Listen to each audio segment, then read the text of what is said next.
안녕하세요. 항공대에서 세계사 탐구를 가르치고 있는 조청현입니다. 벌써 6주째네요. 여하튼 어, 요번 주에는 중세 말기부터 르네상스까지 다루어 보려고 합니다. 종교 개혁을 넣고 싶은데 거기까지 나갈 수 있는지는 상당히 의심스러워요. 하지만 제가 봤을 때는 르네상스와 종교개혁은 사실은 같은 연장선상에 있었던 것이기 때문에 같이 묶어주는 게 아, 훨씬 더 낫다고 개인적으로 생각을 해요. 그렇기 때문에 최대한 오늘 밤을 새워서 죄송합니다. 밤을 새우면 안 되죠. 여하튼 종교개혁까지 한번 끝내보려고 노력해 보겠습니다. 자, 이 백년전 전과 장미전쟁은 그 저번 주에 끝내려고 하다가 못 끝냈어요. 그런데 사실은 이 전쟁이 이 중세의 몰락, 황혼과 근대의 여명으로 가는 가장 중요한 전쟁이기 때문에 아, 한번 이것도 같이 다루려고 합니다. 자, 장원의 해체로 넘어가도록 하죠. 장원이 해체되는데 가장 큰 영향을 미친 것은 지대의 급납파입니다. 지대의 급납파죠. 이 화폐 경제가 발달하면서 부역 대신에 소위 말해서 노동력이죠. 부역이라는 게 본건 영주의 땅에 직영지에다가 가서 농 갈고 밭 갈고 뭐 추수하고 그러한 역할들을 하는 것이 부역이었어요. 그러한 부역 대신에 이제 영주들은 현물이나 아니면 화폐지대를 요구하게 된 거예요. 농민이 부역의 의무에서 벗어나게 된 것이죠. 이 더구나 곡물 가격은 상승하기 마련이었고요. 화폐 가치는 당연히 떨어지게 돼 있어요. 당시의 화폐는 교회나 영주들이 만들 수가 얼마든지 찍어낼 수가 있어요. 사실상 영주나 교회가 자체가 하나의 국가였기 때문에 관세부터 시작해서 화폐 제조, 화폐 주조, 기타 등등 모든 것을 할 수가 있었죠. 그렇기 때문에 화폐 가치는 당연히 떨어질 수밖에 없는 것이죠. 마구 찍어대니까. 그러다 보니까 결국은 노동력이나 혹은 현물을 주는 것에 비해서 화폐의 가치가 떨어지면서 이 내야지 될 곡물 그리고 내야지 될 현물의 양이 줄어들게 되죠. 그렇게 되면서 결국은 농민의 경제적 지위가 향상되게 됩니다.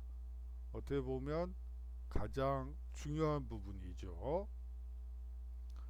이 중세 장원지대의 변화를 한번 그냥 도식적으로 표현해 봤어요. 그냥 노동지대, 다시 말하면 노동력으로 아, 자, 농갈 시간이야. 그러면 영주 거부터 영주 땅부터 해야지. 그러면서 하고 추수도 자기 이제 누렇게 익은 벼를 보면서 밀이군요.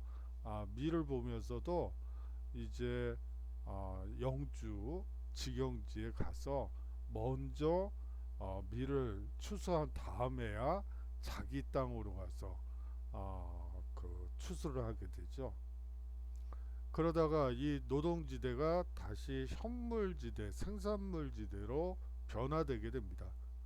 그것이 시장 경제가 어느 정도 발달하게 되면서 화폐지대로 변화하게 되죠. 더구나 이 장원이 해체되는 데는 흑사병의 유행이 상당히 상당히 큰 영향을 미치게 됩니다. 유럽 인구가 자그마치 3분의 1이 죽었어요. 아주 엄청난 재난이었죠. 뭐 지금 코로나 바이러스가 횡행하고 있다고 하지만 이 흑사병에 비하면 뭐 전파력은 더 강할지 모르겠지만 뭐 사망률에 있어서는 뭐 훨씬 낮다고 볼 수가 있겠죠. 이렇게 3분의 1 이상의 사망자를 낸 흑사병 때문에 장원 구조가 큰 변화를 겪게 됩니다. 왜냐하면 노동력이 감소한 것이죠. 노동 인구가 줄어버렸어요. 그러면서 농민을 서로 모시려고 하는 현상이 일어났고, 그것은 결국은 농민지위 향상으로 연결되게 됩니다. 이 병과 관련해서는 뭐 여러 가지 얘기들이 있지만 이 대부분의 전염병들은 대부분 중국이나 인도에서 시작하는 경우가 대부분이에요. 그 다음에 이제 이게 세계 각지로 퍼지게 되는 구조인데, 요번 코로나도 또 마찬가지로 중국 우한에서 시작돼 가지고 참 그러네요. 뭐 그 얘기를 하고 싶었던 건 아니었는데요. 얘기가 그쪽 방향으로 갔네요. 여하튼 이 흑사병은 유럽 인구 3분의 1을 돌아가시게 만들고, 그것 때문에 노동력이 감소됐고 숫자가 줄었고, 그에 따라서 농민을 서로 모시려고 하는 농민 지위 향상에 흑사병이 이바지했다. 얘가 좀 이상하게 흘러갔네요. 이 흑사병 자체는 불행한 일이었죠. 자, 더구나 반봉건적인 농민 봉기가 이루어지게 됩니다. 프랑스 자키르의 반란이 1358년, 영국 와트 테일러의 반란이 1381년, 이 시기는 공교롭게도 비슷한 시기이고 또 공교롭게도 백년 전쟁이 일어났던 시기와 겹쳐요. 프랑스 자크리의 반란, 영국의 와트 테일러의 반란은 거의 동시대인데다가 거기다가 백년 전쟁에 죄송합니다.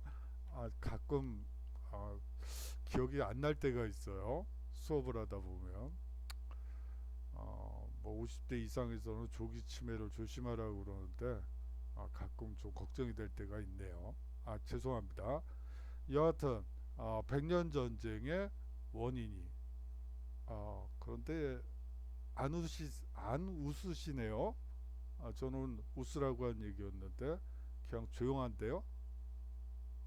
안 웃는 게 정상이죠. 죄송합니다. 여하튼 이 농민 봉기의 결과 농노해방이 일어나게 됩니다. 이것이 이 농노해방은 이 세 가지가 다 결합된 거예요. 농민 봉기 때문에 이 농노해방이 일어난 게 아니고, 앞서 얘기했던 흑사병의 유행이라든지 화폐지대가 나타나면서, 그리고 농민봉기까지 거기에 더해지면서 이제 농노 해방이 이루어지게 됩니다. 이탈리아는 13세기 후반에 도시경제가 발달하면서 이제 농노 해방이 이루어지고요. 시민이 되면서 자연스럽게 그 농노 해방이 이루어지게 됩니다. 서유럽에서는 15세기 후반이고요. 독일과 러시아는 19세기에 농노 해방이 이루어집니다. 물론 이 서유럽에서 15세기 후반이라고 얘기를 하고 있지만 진짜 농노가 완전히 해방된 것은 불란서 혁명 이후가 돼요. 다시 말하면 1800년대가 돼야지 농노 해방이 이루어지고, 노예 해방도 역시 마찬가지예요. 우리가 보통 고대 노예제다, 중세 농노제다, 근대 노동자다, 뭐 이렇게 구분하고 있지만 이러한 구분은 그냥 인위적인 구분에 지나지 않고 사실은 혼재돼 있죠. 지금은 농노나 노예가 없죠. 하지만 자세히 살펴보면 그러한 요소가 아직도 우리 사회 속에 있어요. 구체적인 예를 들자면 노이제 같은 경우도 제가 대학을 다닐 때 뭐 멸치잡이 어선에 노예들이 있다. 노예로 잡혀가는 경우도 있었고요. 뭐 여러 경우들이 있어요. 그렇기 때문에 너무 도식적으로 뭐 고대는 노예제, 노예, 뭐 중세는 농노, 근대는 노동자 이렇게 도식적으로 생각하면 안 됩니다. 여하튼 중세 장원제도가 서서히 여기다 안 썼네요. 죄송합니다. 서서히 이제 그 황혼기에 접어들게 되는 것이죠. 아울러 중세를 떠받쳤던 교황권이 쇠퇴하게 됩니다. 가장 큰 이유는 십자군 전쟁의 실패죠. 그에 따라서 종교적 열기가 급격히 식었어요. 거기다 불을 지핀 것이 아비뇽의 뉴스라고 보시면 됩니다. 1309년부터 1377년까지 사실상 로마 교황과 아비뇽 교황 사이에 엄청난 갈등이 빚어지면서 사실상 가뜩이나 십자군에서 패전하고 돌아왔는데 교황이 둘이 되는 아주 이상한 세상이 되면서 그 종교적 열기는 점점 더 약화될 수밖에 없었던 것이죠. 교회와 성직자에 대한 과세 문제 때문에 아비뇽 뉴스가 발생하게 됩니다. 저번 시간에도 말씀드렸다시피 교회에서 성직자를 임명하느냐 아니면 국가가 성직자를 임명하느냐에 따라서 이 영지가 교회령이 될 수도 있고 국왕 직할령이 될 수도 있는 것이죠. 바로 엄밀한 의미에서 보면 돈 문제 때문에 어떻게 보면 권력의 문제 때문에 이러한 서인권 문제가 계속해서 중세사회에서 쟁점이 되는 거예요. 자, 프랑스 왕 필립 4세와 교황 보니파키우스 8세 사이에 이 서인권 문제를 두고 그리고 과세를 국왕이 할 것이냐 아니면 교황이 할 것이냐를 두고 극한 대립 관계에 들어가게 됩니다. 필립 4세는 삼부회를 소집하게 되죠. 국민의 지지를 기반으로 해서 교황을 굴복시켜 버립니다. 교황을 아비뇽으로 유폐시켰던 것이죠. 교황청은 아비뇽으로 옮겨지고요. 교황은 프랑스 왕의 통제를 받게 됩니다. 이러한 아비뇽 유수만 있었다면 뭐 어떻게 보면 둘 간의 갈등이기 때문에 어떻게 해결을 볼 수가 있는데 교회가 아주 네 다섯 동 그 분열이 일어나게 되는 거예요. 교회의 대분열이라는 사건이 1378년부터 1417년까지 계속되게 됩니다. 로마와 아비뇽의 교황으로 분리됐던 것이죠. 서로 정통성을 내세우며 대립하게 됩니다. 그로 인해 교회의 권위는 실추되게 되는 것이죠.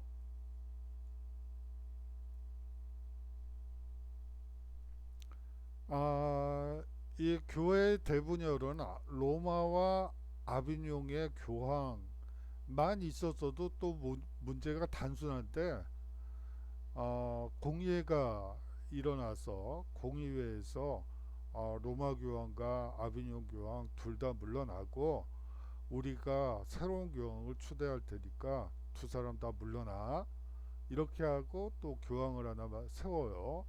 그러면서 교황이 셋이 되죠. 기존의 기득권을 가지고 있던 로마 교황과 아비뇽 교황은 뭐 물러날 마음의 준비가 전혀 안 돼 있는 상태에서 그냥 공의의 차원에서 교황을 한 명 더 추대하는 바람에 교황이 세 명이 되고요. 이러한 공의회는 이런 교회 대분열은 안 돼, 이건 종식시켜야지 돼 하면서 공의회가 두 번이 더 열려요. 그러면서 교황이 다섯 명이 돼버리는 아주 희한한 세상이 돼버렸던 것이죠. 교회에 대한 비판이 나타나는 게 당연하겠죠. 정상적인 사람들의 교인이나 신자나 뭐 교도가 되던 정상적인 사람들의 시야에서 교회가 네 다섯 동가리로 나뉘어진 모습을 보면 가슴이 아프고 어떻게든 통합을 하기 위해서 노력을 하게 되겠죠. 그러는 과정에서 교회에 대한 비판들이 여러 도처에서 일어나게 됩니다. 가장 대표적으로는 영국 위클리프와 보헤미아의 후스가 있는데요. 이 둘은 교회의 세속화와 성직자의 타락을 비판했습니다. 세속화와 타락을 비판했던 것이죠. 아울러 성서에 기반을 둔 신앙을 강조했습니다. 성서요. 이런 의미에서 본다면 이 영국의 위클리프와 보헤미아의 후스는 종교개혁의 선구라고 볼 수가 있겠죠. 이러한 교회의 대분열을 막기 위해서 사실상 콘스탄츠 공의회가 열리게 됩니다. 다행히 여기서는 여섯 번째 교황이 나오지 않고 교회의 대분열을 종식시키게 됩니다. 단 희생양으로 후스가 처형당하게 되지요. 자, 위클리프와 후스에 대해서 한번 자세히 살펴보도록 하겠습니다. 이 위클리프라는 분은 1324년에서 1384년까지 사셨던 신학자고요. 영국의 선구적 종교개혁가로서 옥스퍼드 대학 신학과 교수였습니다. 1378년 교회의 분열을 계기로 가톨릭 교리를 체계적으로 비판하게 되죠. 여기서 핵심은 말이죠, 성서 번역이에요. 라틴어 성경을 영어로 번역했던 거예요. 성경이 라틴어로 되어 있다는 얘기는 무슨 얘기죠? 읽을 수 있는 사람의 숫자가 극도로 적어진다는 걸 의미하죠. 성서를 해석하는 주체가 성직자가 될 수밖에 없는 거예요. 거기에 비해서 영어로 쓰여진 성서를 읽는다면 영어 성서를 읽을 수 있는 사람은 라틴어 성경을 읽을 수 있는 사람보다 다수가 되겠죠. 물론 이 당시의 문맹률을 놓고 봤을 때 10%, 그러니까 다시 말하면 문맹률은 90%가 넘고요. 영어를 해독할 수 있는 인구수가 한 10% 된다고 보시면 돼요. 여하튼 그렇지만 라틴어를 기준으로 한다면 전체 인구의 0.5%가 될까요 말까요? 뭐 요 정도니까 이 성서의 대중화에 상당히 큰 역할을 하게 됩니다. 그리고 나중에 루터도 여기에 자극을 받아서 라틴어 성경을 독일어 성경으로 번역하죠. 여하튼 이 성서를 라틴어에서 영어로 번역했다는 건 영어의 발달사에서도 중요하고요. 또 성서의 대중화라는 측면에서도 상당히 중요하기 때문에 여러분들이 좀 기억을 해주셨으면 좋겠습니다. 이 가난의 성직자라는 수도자 그룹을 만들어서 백성에게 보내 복음을 전파하기도 하죠. 그러다가 1379년 와트 테일러의 난이 그의 교설에 자극받아 일어난 것으로 보고 귀족이 지지를 철회하게 됩니다. 그러면서 옥스퍼드 대학에서 은퇴하게 되죠. 그의 교설은 30년 후 후스에게 계승되게 됩니다. 후스는 보헤미아 출신의 종교개혁가였습니다. 이분은 빈농 출신이라는 게 중요해요. 빈농 출신으로서 신분 상승을 할 수 있는 유일한 방법은 신학 대학에 들어가서 열심히 공부해가지고 신학대학 들어가서 성직자가 되는 게 유일한 출세 길이었어요. 이 중세 사회에서 빈농 출신으로서 출세를 하고 싶다. 그렇다면 당연히 그 신학대학을 다녀서 성직자가 되는 게 유일한 탈출구였다. 영로 출신, 그 농로 출신이라면, 빈농 출신이라면 당연히 그렇게 될 수밖에 없었죠. 이분은 위클리프는 옥스퍼드 대학 신학과 교수 출신이고요. 이분은 빈농 출신이죠. 이들이 겪게 되는 그 최후도 다를 수밖에 없었어요. 위클리프를 따라 신의 계시로서의 성서에 주목하게 됩니다. 성서만이 유일한 권위를 가진다는 위클리프의 주장을 받아들인 것이죠. 이분은 예정설도 받아들이죠. 교회의 세속 재산과 세속 권력을 부정하게 됩니다. 교회의 압력에 시달리던 독일인과 체코인의 민족 감정을 자극해서 교회 개혁 운동의 성구라고 흔히들 얘기를 해요. 하지만 위클리프를 빼놓고는 또 이 후스라는 분을 또 설명할 수가 없기 때문에 두 분 다 중요하다고 볼 수가 있습니다. 1414년 콘스탄츠 종교 회의에 소환을 당하게 되어 그리고 그 이듬해 이단으로 몰려 처형을 당하게 되죠. 이분은 은퇴를 하게 되는데 귀족 출신이죠. 이분은 이단으로 몰려 화형을 당하게 됩니다. 자, 이제 교황권과 장원 체제가 붕괴하면서 새로운 그룹이 나타나게 됩니다. 바로 왕권과 시민계급이죠. 이들이 서서히 힘을 발휘하기 시작하는데 먼저 힘을 얻는 것은 왕권이라고 보시면 됩니다. 앞서 얘기한 바대로 봉건 영주의 힘이 약화되고 그 결과 교황의 권위가 쇠퇴했죠. 이거는 사실은 더하기라고 보시면 돼요. 제가 좀 잘못 만들었네요. 더하기라고 보시면 됩니다.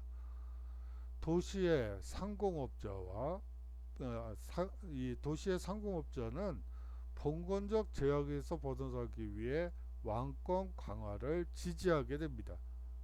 국왕을 재정적으로 후원하게 되죠. 국왕은 돈이 필요했어요. 왜요?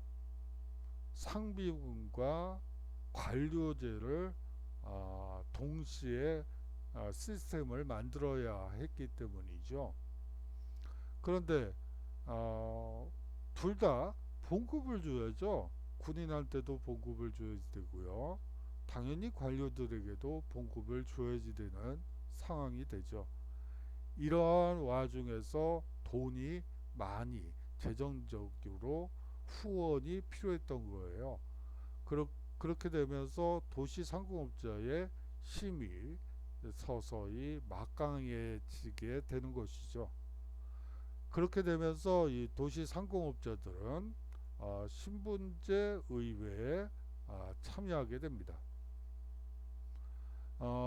이 왕권 강화는 사법권과 과세권 확대로 나타나게 됩니다. 사법권 확대와 왕권 강화가 무슨 관련이 있죠? 여러분들은 그렇게 생각하실 수도 있을 것 같아요. 사법권은 대통령의 권한을 삼권 분립이라고 해서 제한하는 거 아닌가? 이렇게 생각할 수도 있어요. 하지만 이 당시에 삼심제라고 하지만 재판관은 왕이었죠. 삼심의 최종 재판관은 왕이었어요. 왕은 대부분의 경우 몰수형을 내립니다. 몰수형이 뭐죠? 재산을 몰수하는 거죠. 그러면 그게 누구 거가 되죠? 왕 거가 되는 거예요. 다시 말하면 그렇게 하면서 사법권과 과세권을 확대해서 바로 이 상비군과 관료제를 수립하게 되는 것이죠. 다시 말하면 여기에 입법권이 있죠. 신분제 의회라는 입법부와 사법부를 통해서 왕권이 강화됐다고 여러분들이 이해하시면 될 것 같아요. 그러다가 이제 몽테스키웨를 중심으로 해서 삼권 분립, 삼권 균형, 뭐 이런 것들이 개념들이 등장하면서 이제 왕권을 약화시키는데 입법부와 사법부가 같이 노력하게 되죠. 그러면서 여하튼 상비군과 관료제가 수립되면서 중앙집권 체제가 확립되게 됩니다. 그렇다면 왜 상공업자들은 왕권 강화를 지지했을까요? 가장 큰 이유는 자유로운 경제활동을 보장받기 위해서입니다. 자유로운 경제활동이죠. 다음으로는 국왕에 의해 통일된 중앙집권 국가가 지방 분권적인 국가 형태보다 자유로운 경제활동에 훨씬 더 유리하기 때문이죠. 자, 여기서 지방 분권적이라는 말은 사실은 잘못된 말이죠. 각 지방마다 나라가 있는 거예요. 앞서도 얘기했던 영주들은 말이죠. 교회와 영주들은 화폐 주도권도 가지고 있고요. 주조권도 가지고 있고 또 거기다가 관세도 매길 수가 있어요. 어떤 현상이 벌어지냐면 여기에 불란서가 육각형이라고 본인들이 얘기를 하니까 이 육각형이 아니네요. 여하튼 한 요쯤에 마르세유가 있죠. 파리가 한 요 정도에 있고요. 그러면 여기에 외국에서 어떤 물자가 들어왔다고 칩시다. 그러면 뭐 여하튼 이쪽으로 가야 될 거 아니에요? 여기에 각 영주의 성들이 있어요. 여기를 통과할 때마다 관세를 물어야지 됐어요. 그러면 결국은 마르세유에 한 100원 정도의 가격에 수입이 됐다고 합시다. 그러면 파리 정도에 오면 10,000원은 돼야지만 본전치기를 할 수가 있는 거죠. 제가 좀 저속한 표현을 썼지만 이해해 주셨으면 좋겠네요. 10,000원 정도로 다시 말하면 100배 이상 늘게 돼요. 거기다가 도량형도 다 달라요. 그러다 보니까 사실상 자유로운 경제활동이 어렵게 되는 것이죠. 그러면서 통일된 도량령도 통일되고 관세도 낼 필요가 없는 중앙집권 국가를 지향할 수밖에 없었던 것입니다. 뭐 이건 앞에서 설명을 드렸으니까 괜찮고요. 도량령의 통일, 이것도 앞에서 말씀드렸던 그 내용입니다. 가장 중요한 요소는 바로 국내 상권의 통일과 시장 확대에 있었던 것입니다. 다시 말하면 군주가 왕이 상비군과 관료제를 통해서 국력을 신장시킨 다음에 해외로 영토를 확장시키게 되면 시장이 확대되니까 그런 점에서도 왕권을 지지했다고 여러분들이 보시면 될 것 같습니다. 자, 신분제 의회를 살펴보도록 하는데요. 지금의 의회와는 달라도 너무 달라요. 어떤 점이 다른지 한번 여러분들이 눈여겨보시면 좋을 것 같습니다. 이 신분제 의회가 소집되게 된 배경은 이 중세 말기에 이 유럽의 여러 각국에서 이 신분제 의회가 설치가 됩니다. 이 신분제 의회는 고위 성직자가 제1신분이고요. 1 그래요. 귀족이 제2신분이 되고요. 도시대표가 제3신분이 됩니다. 그리고 이들이 모여서 의회가 구성된 것이라고 보시면 될 것 같아요. 중세 말부터 국왕은 상비군과 관료제 구축을 과정해서 재정적 궁핍을 경험하게 됩니다. 돈을 아무리 쓸어 넣어도 상비군과 관료제 구축은 어려웠던 것이죠.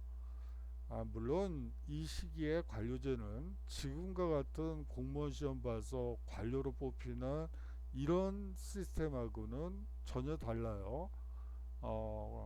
과거제하고도 그 성격이 다르죠. 여기서 말하는 관료는 대부분 귀족들이에요. 물론 평민들도 관료가 될 수는 있어요. 예를 들어 제가 과제로 냈던 볼테르 같은 분들, 볼테르는 평민이죠. 그렇지만 그 역사를 쓰는 사관으로 그 관료가 되죠. 그런 것처럼 평민 출신으로서 관료가 되는 경우도 있지만 대부분의 경우는 귀족들이 관료 역할을 하게 돼요. 그런데 이 관료의 직분이 지금 현대 사람들 들으면 무슨 그런 직분이 있지? 그런 것들이 한둘이 아니에요. 예를 들어서 국왕 루이 14세의 지팡이 담당 장관. 지팡이를 왜 장관이 관리를 하죠? 시종이 관리하면 될 텐데. 코수염 담당 장관. 그런데 그 장관이 한둘이 아니네요. 코수염 담당만. 아니 이게 무슨 일이죠? 다시 말하면 이 당시에 국왕이 돈이 많이 필요했기 때문에 매직을 한 거죠. 돈을 많이 낸 귀족이나 성직자나 시민들을 상공인들을 관료로 임명한 거예요. 지금 그 엄밀한 의미에서 보면 관직을 돈 주고 팔았다 이렇게 여러분들이 생각하시면 될 것 같습니다. 돈이 원수였죠. 바로 재정적 군핍 때문에 그렇게 된 것입니다. 봉신, 교회, 도시에 재정적 군핍 때문에 봉신, 교회, 도시에 임시세를 부과하려 했습니다. 자, 재정적인 궁피 편성이 나타나면서 봉신과 교회에게는 임시세, 다시 말하면 국가가 어려우니까 국가를 위해서 좀 헌금을 내도록 해줘. 이 정도였어요. 이 사람들은 면세 특권을 가지고 있잖아요. 그렇기 때문에 세금을 내가 아니고 국가를 위해서 헌금을 좀 해. 이 정도였어요. 그리고 도시에 대해서는 임시세를 부과하려 했던 것이죠. 그런데 귀족, 성직자, 시민이 똘똘 뭉쳐가지고 국왕의 자의적인 과세에 반대하게 됩니다. 그러면서 국왕은 가세와 그 밖에 국정에 대한 동의를 얻기 위해 신분제 의회를 소집하게 되죠. 의회의 동의 없이는 과세도 없다. 뭐 이런 식의 논리들이 계속 만들어지는 거예요. 이 봉신과 교회는 사실상 제3신분이 세금을 내는 주체이기 때문에 사실상 이 신분제 의회 소집에 동의할 수밖에 없었어요. 그러면 도시민들은 왜 신분제 의회에 동의를 했을까요? 그 이유는 자신의 발언권을 얻기 위해서였죠. 이 신분제 의회의 역할은 국왕 과세에 협조하는 거였어요. 그리고 정치적 발언권을 시민들이 확대시킨 것이었고요. 그러면서 왕권을 견제하는 역할도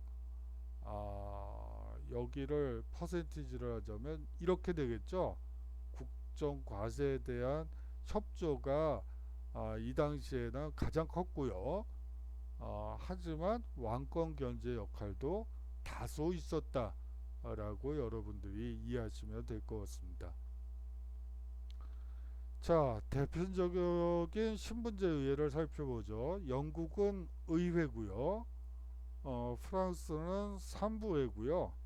에스파냐는 코르테스라는 의회가 소집되었습니다. 자, 유럽 각국의 변화를 한번 살펴보죠. 영국 의회 정치가 발달하게 됩니다. 사실 여기서 이게 영국이라고 하면 원래 틀린 말이에요. 이거는 사실은 잉글랜드죠. 잉글랜드 의회 정치 발달이라고 써야지 되는데 그렇게 되면 또 학생들이 좀 생소해 할 수도 있을 것 같아서 영국이라고 했죠. 하지만 영국은 어디까지나 대영 제국이 만들어졌던 시기부터 사실은 통일 영국이 나타나는 것이지 그 전에는 잉글랜드, 웨일즈, 스코틀랜드, 아일랜드 이렇게 각각의 국가들이 존재했기 때문에 영국이라고 쓰면 원래는 안 돼요. 하지만 여러분들이 쉽게 이해하기 위해서 그냥 영국이라고 썼습니다. 여하튼 이 영국은 잉글랜드는 노르만 왕조에 의해 식민지가 되죠. 노르만 왕조에.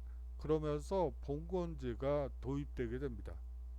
다른 나라에 비해 식민지였기 때문에 강한 왕권이 자리 잡을 수 있었죠.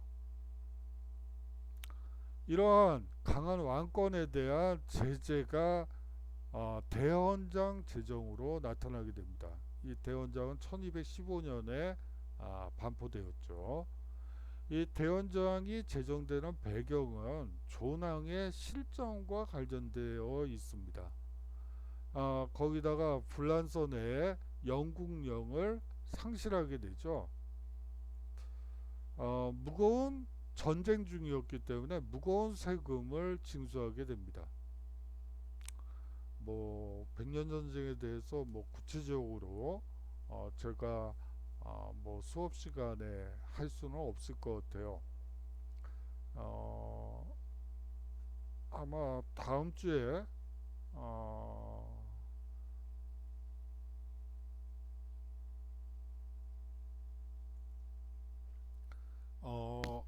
어떤 개혁 조치가 일어났을 때 항상 어떤 그 당시의 왕은 항상 실정을 해요.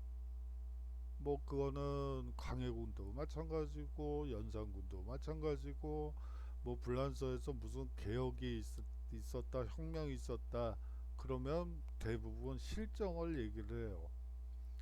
이게 사실은 더 씌워진 건지 아니면 어떤 것인지 사실은 좀 실체가 불분명한 측면이 있어요. 뭐 그거는 여기서 구체적으로 얘기할 부분은 아니어서 말씀 못 드립니다만 여하튼 항상 실정이라는 말이 꼭 들어간다는 거. 그렇지만 그거는 어디까지나 권력을 가진 사람들 입장에서 보면 나중에 잡게 된 사람들 입장에서는 실정인지 모르겠지만 글쎄요. 그거는 좀더 그냥 넘어가죠. 자, 이 대원장의 의미를 한번 살펴보죠. 봉건 귀족의 특권을 인정한 문서에 지나지 않습니다. 원래는 봉건 귀족의 특권을 인정한 문서죠. 그런데 이 대헌장이 점차 국민의 권익을 옹호하는 것으로 확대 해석되게 되어 그러면서 영국 입헌 정치의 기초적인 문서로서 받아들여지게 됩니다. 이 영국 의회의 아버지는 시몽드 몽포르라고 해요. 그래서 그 사람의 이름을 따서 시몽드 몽포르 의회라고 얘기를 하죠. 이것이 1265년의 일이고요.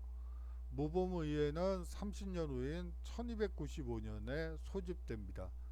이때부터 상하 양원제 의회 제도의 기틀이 마련되죠.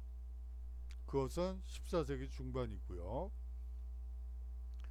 다음으로 프랑스를 살펴보도록 하겠습니다. 프랑스 왕권이 강화되는 현상이 나타나죠. 이 불란서는 전형적인 봉건제가 성립돼 있었어요.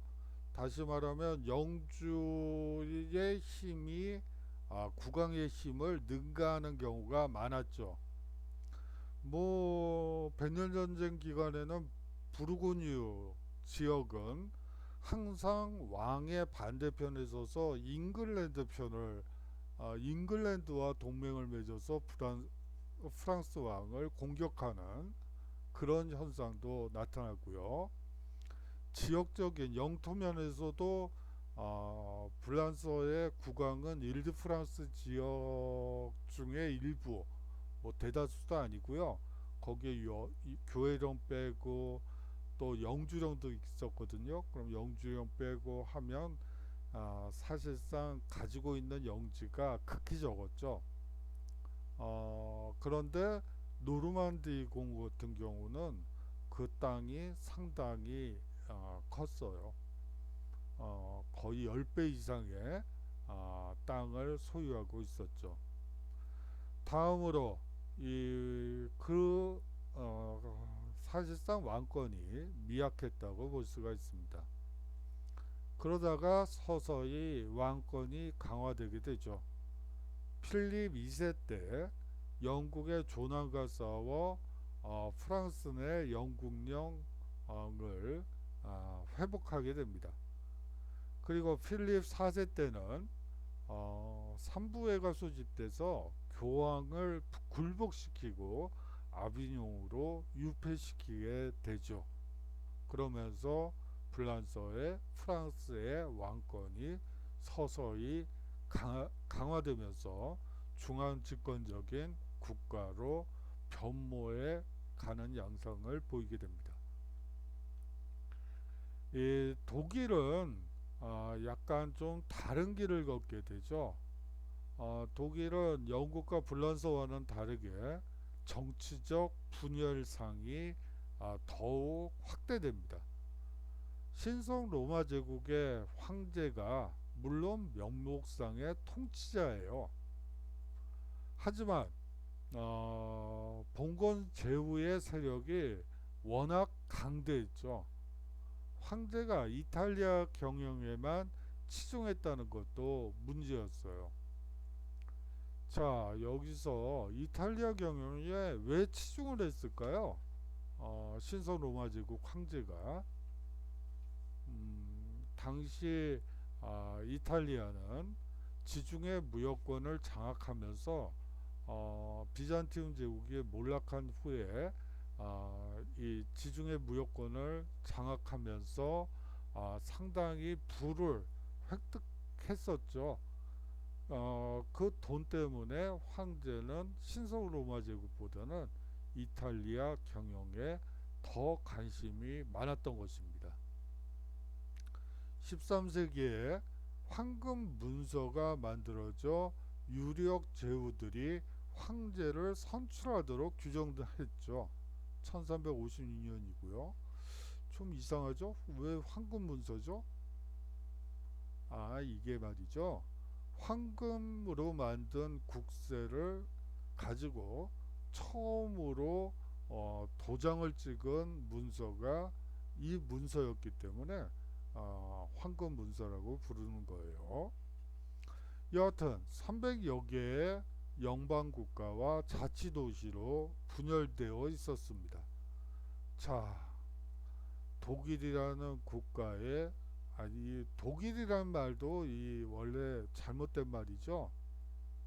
독일이란 말은 1870년에나 등장하는 도이칠란트라는 말은 1870년 보불 전쟁 후에 이제 요새 보불 전쟁이라고 안 하죠. 프랑스 프로이센 전쟁 후에 통일을 이루면서 독일이라는 국명을 쓴 것이지, 이 시기는 미넨 사람, 나는 미넨 사람이야, 미넨 국가의 시민이야, 나는 베를린 시민이야, 그건 프로이센이고요. 죄송합니다. 뭐 여러 도시들이 자기는 도시민이야, 나는 그 국가 사람이야, 이렇게 얘기를 하지, 나는 독일인이야 하면 독일이 어떤 나라죠? 라고 물어볼 정도로 이 당시에는 생소한 표현이에요. 자, 이탈리아 역시 앞서 얘기했던 영국과 프랑스와 다른 길을 걷게 됩니다. 거의 독일과 같죠. 거기다가 신성 로마 제국 황제의 간섭에다가 이 교황의 역할이 역시 컸죠. 거기다가 여러 도시 국가들로 분절되어 있었습니다. 거기다가 또 이 남부 지방에는 나폴리 왕국이 등장해서 이 거의 300여 개 이상의 영방 국가와 자치도시로 분열되었던 독일과 똑같은 거의 300여 개의 영방 국가 자치도시로 분열되어 있었죠. 자, 에스파냐는 상당히 중요해요. 재정보 운동이 전개됩니다. 재정보 운동이라는 것은 이베리아 반도의 그리스도 교도들이 이슬람 세력을 축출한 것이죠. 이슬람 세력이 샤를마니 대제 때, 카를루스 때 이슬람 세력이 불란서 중부지방까지 쳐들어왔었죠. 그것이 소위 말하는 뚜르 뿌아티의 전투에서 이슬람 세력을 이제 몰아내고 불란서 지역을 이제 탈환하게 되는데요. 거기서 이제 멈추게 되고 이슬람 세력은 이베리아 반도 전체를 차지하게 됩니다. 뭐 흔히들 이슬람 세력이 에스파냐에서 뭐 한 일이 없다라고 에스파냐 사를 보면 뭐 그렇게 표현되어 있는 8, 90년대 책들도 있었는데 요 근래는 많이 뭐 수정이 돼 있긴 해요. 그렇지만 여하튼 이슬람이 이베리아 반도에 갖다 준 것은 이슬람교와 그리고 벼밖에 없다, 쌀밖에 없다, 뭐 이렇게 표현하는 사람들도 있었는데 요새는 뭐 그렇게 얘기하지는 않지만 여하튼 이슬람 세력을 축출하는 운동을 재정복 운동이라고 우리가 얘기하는 거예요. 그러면서 이 이슬람의 세력에게 뺏겼던 영토를 회복하게 되죠. 카스티아 그리고 아라곤 등 강력한 크리스트교 국가가 수립되게 됩니다. 이 에스파냐라는 나라는 바로 카스티아와 아라곤이 통합하여 만든 국가죠. 이 에스파냐는 이슬람의 마지막 근거지인 그라나다를 1492년 함락하게 됩니다. 포르투갈은 12세기에 카스티아에서 독립한 국가입니다. 15세기 후반 중앙집권 국가를 형성하게 되죠. 시몽드 몽포르를 한번 앞에서 얘기했는데 살펴보도록 하겠습니다. 이 원래는 프랑스의 명문 몽포르가에서 출생했습니다. 이 몽포르가는 백년 전쟁 때 브레타뉴 지역 왕위 영주 계승권을 두고 이제 영국과 불란서가 또 전쟁을 하게 되는데 잉글랜드죠. 잉글랜드와 프랑스 블루아 왕가 사이에 전쟁이 벌어지게 되는데 그 와중에서 이 몽포르가가 브르타뉴 영주로 자리를 잡게 돼요. 그런데 이 사람은 잉글랜드의 지지를 받고 브레타뉴 영주가 되죠. 물론 영주가 된 다음에 곧바로 불란서의 국왕에게 가서 충성 맹세를 하게 되지만 여하튼 그런 인연 때문에 몽포르가와 이 영국은 그 관계가 극 깊은 집안이라고 볼 수가 있습니다. 이 시몽드 몽포르는 외가인 영국의 레스터 백작 집안을 계승하게 됩니다. 그래서 1229년에 영국에 건너가 헨리 3세를 섬기게 되죠.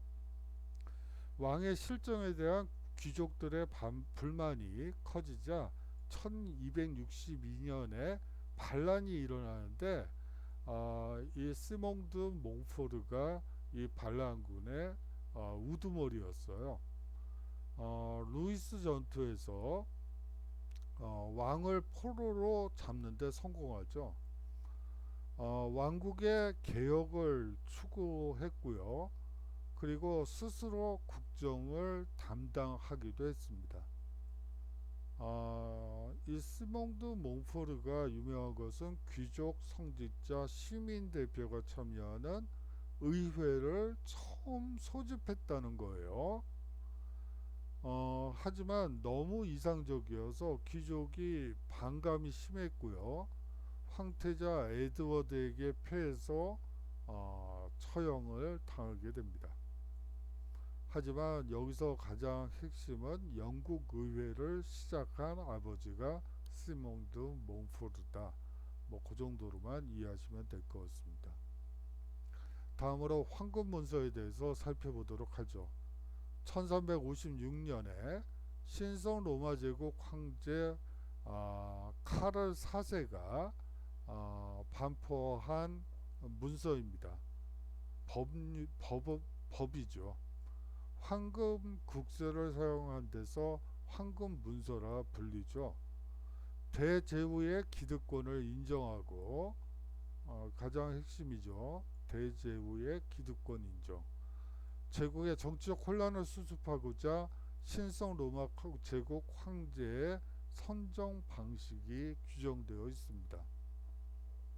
황금 문서의 주요 내용을 보면 황제 선거를 7명의 선제후의 다수결로 선거를 통해 투표를 통해 결정한다는 것이죠. 다시 말하면 선제후의 지위와 특권 그리고 장자 단독 상속권을 규정하고 있는 것이 이 문서의 핵심입니다. 제국의회의 개최와 국내의 평화 및 질서 유지에 관한 것도 규정되어 있어요. 그렇지만 이 문서에서 가장 핵심은 선제후의 독립적인 지위 인정이에요. 그리고 독일이 연방국가로 전환함을 의미하기도 했죠. 영주국가로 전환한다는 것을 의미합니다. 백년전쟁은 1338년에서 1453년 동안 벌어진 전쟁이었어요. 100년이 넘죠. 그렇다고 100년 내리 전쟁만 한 건 아니고요. 휴전 기간도 있었고 불란서 내에서 또 그 반란 내전 상황도 있었고요. 영국도 또 뭐 와트 테일러는 아니다, 불란서는 자크린 아니다 해서 농민 봉기도 있었고요.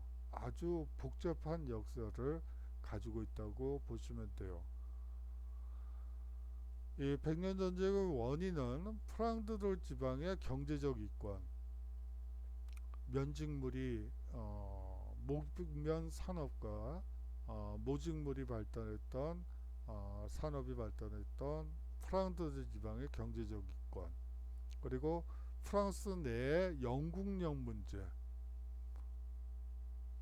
그리고 프랑스 왕위 계승 문제가 겹쳐서 벌어진 일입니다. 자, 여기서 여기군요. 불란서 내의 영국령 문제는 상당히 중요해요. 왜냐하면 이거를 어떻게 보느냐에 따라서 이 전쟁의 성격이 달라지기 때문이죠.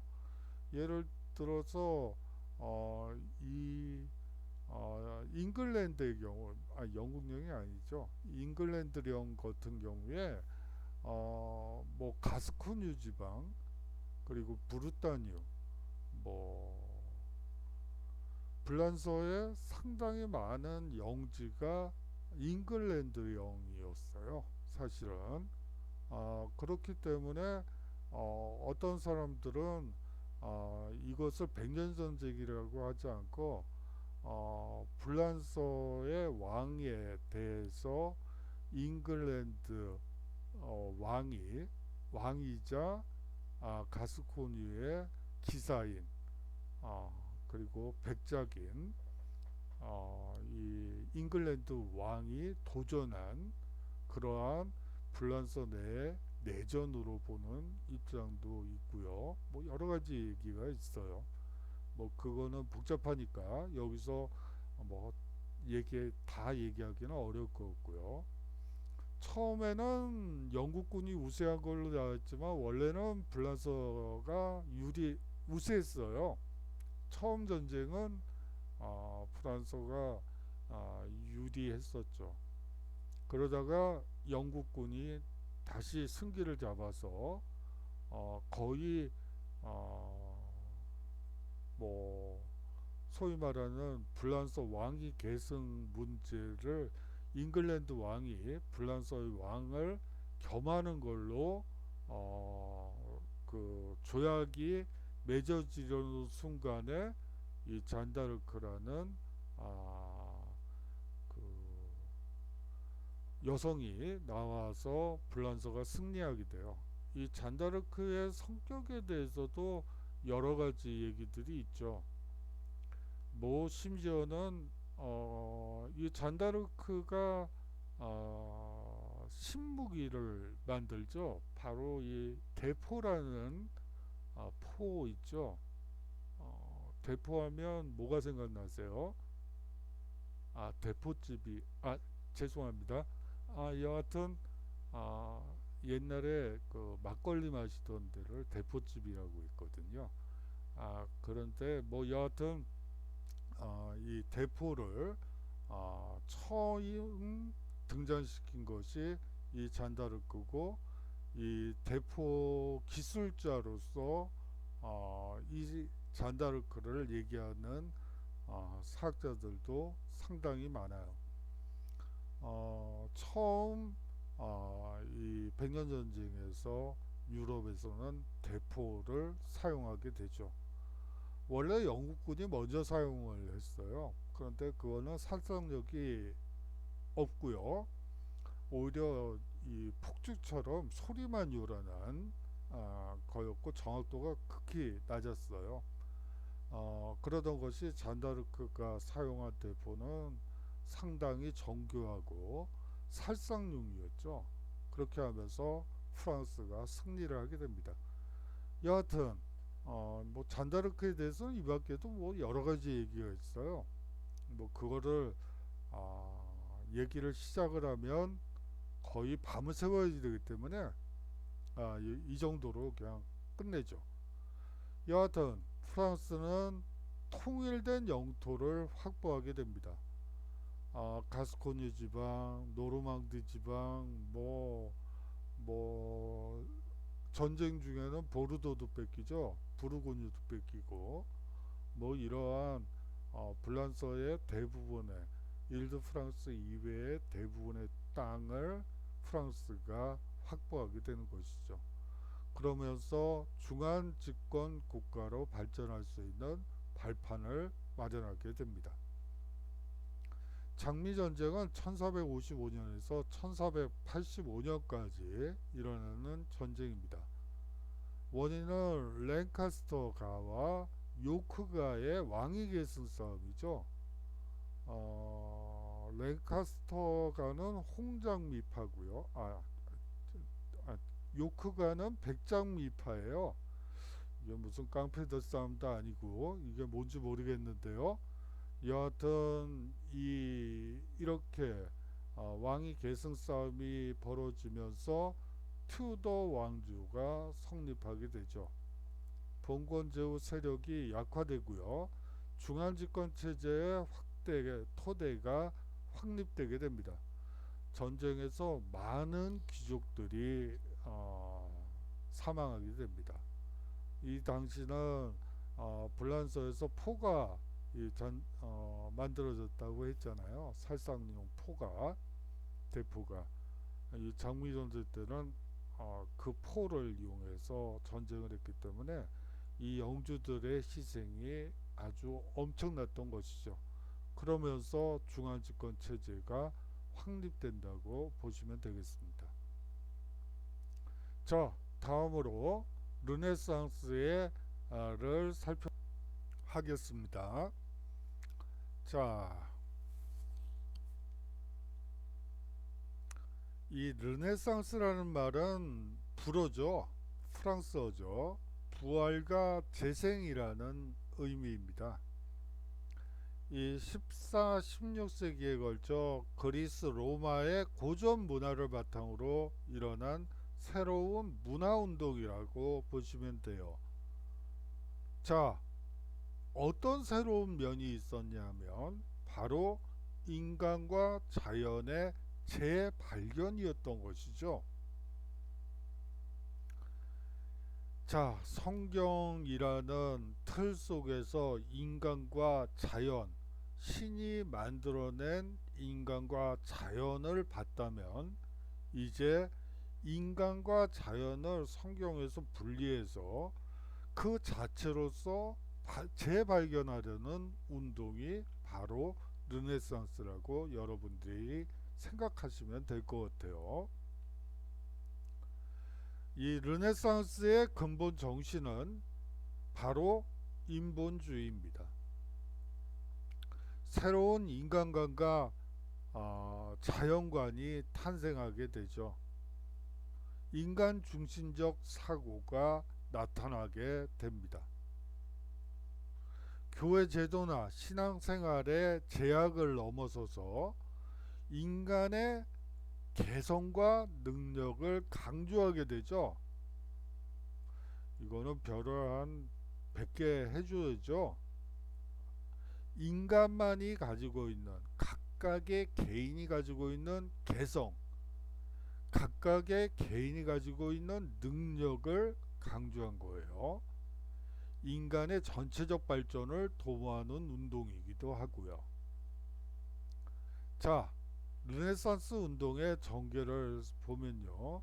원래 북이탈리아에서 시작해서 유럽 전체로 확산되게 됩니다. 이 알프스 산맥을 중심으로 해서 뭐 여기 이태리가 있다고 치고 이쪽을 북서지역, 서북지역 르네상스라고 하고요. 이쪽 동쪽은 사실상 종교개혁이 있는데요. 이 종교개혁과 서북지역 르네상스와 이탈리아 르네상스는 뭐 사실상 개성, 능력, 그리고 스스로의 노력 뭐 이런 것들이 강조되면서 한 운동으로 묶이지 않을까 싶어요. 개인적으로는 그렇게 생각합니다. 자, 이 르네상스의 역사적 의의를 살펴볼까요?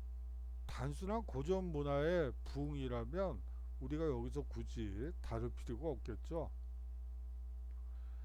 이를 바탕으로 한 이게 핵심이죠. 세속적이고 자유로운 근대 문화가 창조됐다는 것이고요. 두 번째는 근대 의식이 태동했다는 점이에요. 근대 의식이 뭐죠? 바로 위에 있는 거죠. 세속적이고 자유로운 의식이 태동했다고 보시면 됩니다. 자, 이탈리아 르네상스를 살펴보도록 하죠. 자, 이탈리아에서 왜 르네상스가 처음 시작되었을까요? 이탈리아는 옛 로마 제국의 수도였습니다. 그렇기 때문에 고전 문화 전통이 강했던 것이죠. 유적지도 많고요. 그걸 설명하다 보면 로마 얘기를 할 수밖에 없고, 그러다 보면 고전 문화 전통이 강해질 수밖에 없겠죠. 아울러서 비잔티움 제국 멸망 이후 많은 학자들이 이탈리아로 이주했습니다. 고전 문화 연구의 중심지가 되었던 것이죠. 지중해 무역의 발달 역시 이탈리아 르네상스의 한 가장 큰 원인 중에 하나예요. 특히 북부 도시가 경제적으로 번영했죠. 부유한 상인과 군주들은 문예 활동을 적극적으로 장려했습니다. 이탈리아 르네상스의 특징은요, 문예 지향적이라는 특징이 있어요. 문학과 미술 중심을 중심으로 르네상스 운동이 전개된 것이죠. 아울러 귀족적이라는 특징도 가지고 있습니다. 도시 지배자와 대상인 귀족, 교황의 장려와 후원이 있었기 때문이죠. 특히 이탈리아 르네상스에서 가장 막강한 후원자는 바로 교황이 될 것 같아요.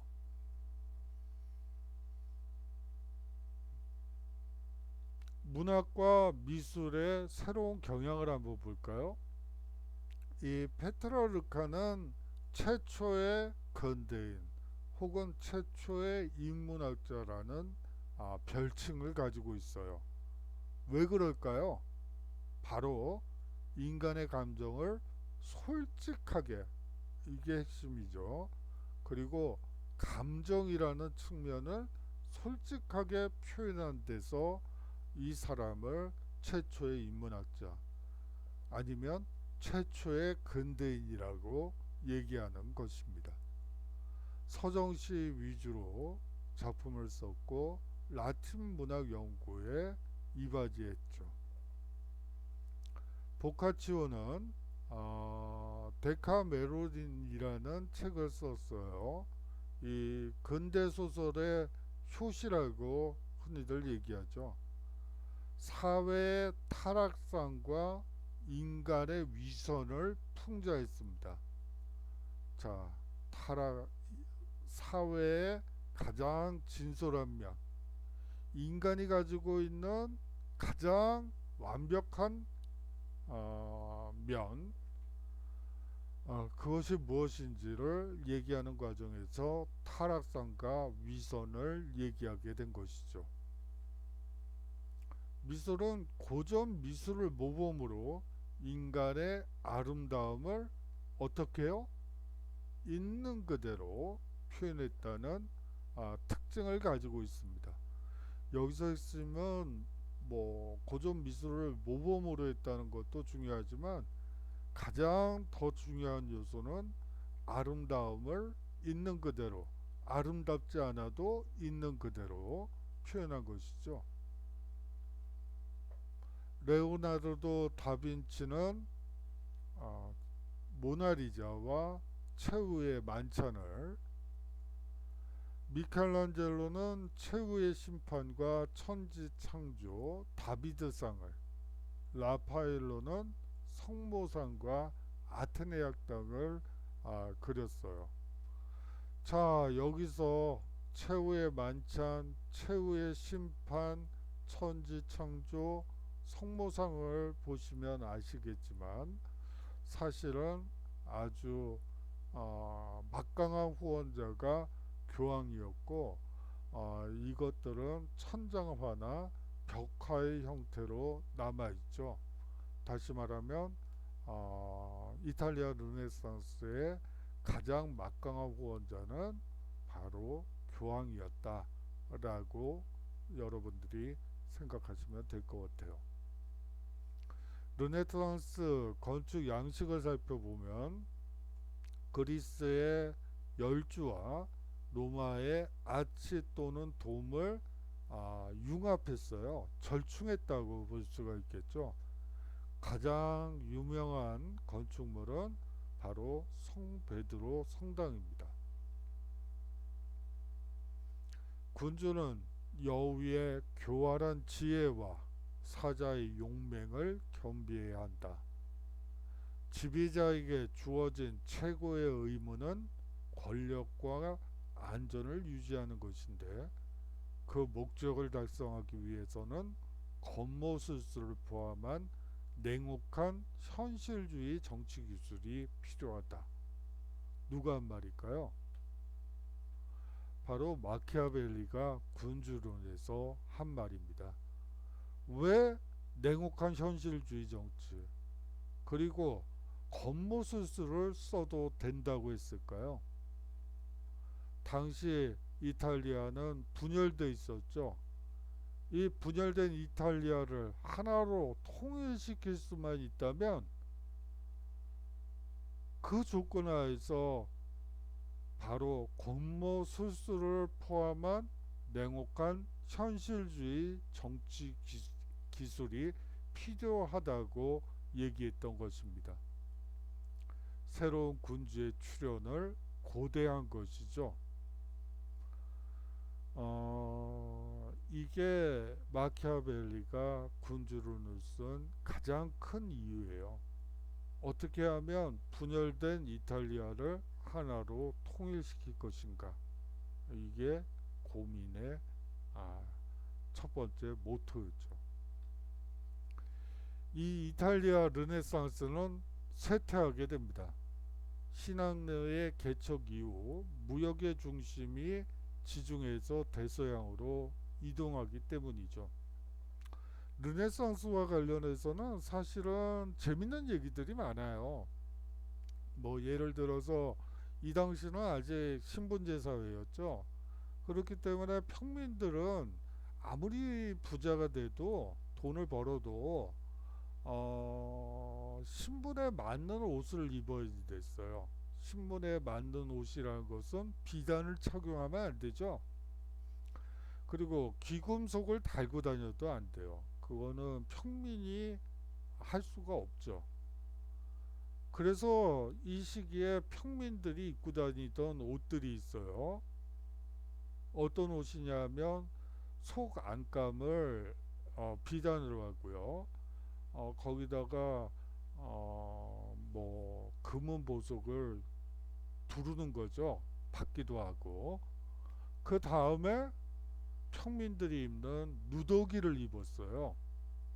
그래 놓고는 칼로 누더기를 찢는 거죠. 그러면 어떻게 되죠? 결국은 보석과 비단이 드러나게 돼 있죠. 그렇게 해서 자신의 부를 드러내려고 평민들이 옷을 비정상적인은 아니죠.